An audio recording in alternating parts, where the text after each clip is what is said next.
सन, 18 वीर सन।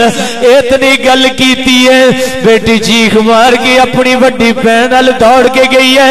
आंदी है नहीं मेरी भैन जल्दी नाल अरब दी सरजमीन ते सिर्फ मेरी अम्मा दे 18 वीर सन, बाकी किसे दे वीर नहीं। जानी पहचान किधर मेरी अम्मा ज़ैनब भी ना होवे।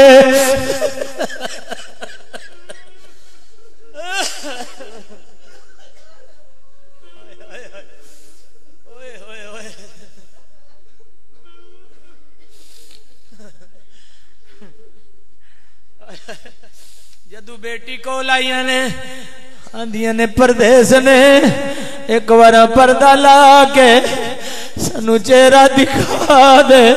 सईदा ज़ैनब ने वेख्या मेरी बेटियां बर्दाश्त नहीं कर रही, इंज करके चेहरे तू पर्दा हटाया आगे।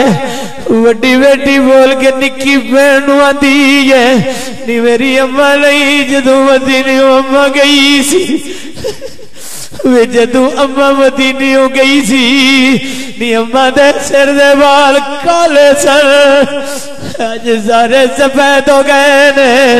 इन्नी गल की है सईदा ज़ैनब ने दुआ सैयदादियां नो सीने नाल ला के आख्या बेटियो चुप कर जाओ, तुहाडे दोवे वीर देख भतीजे देख मैं वीर देख पुत्र देख नाने दा दीन लैके आ गई।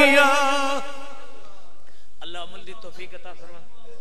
अल्लाह अपने हबीब दे सदके जेड़े बे औलादे ने औलादे नगीना अता फरमाए। हुण मेरे सामने एक छोटा जा मेरा नात खान है, सिर्फ 2 मिनट नात करेदा पढ़ेदा।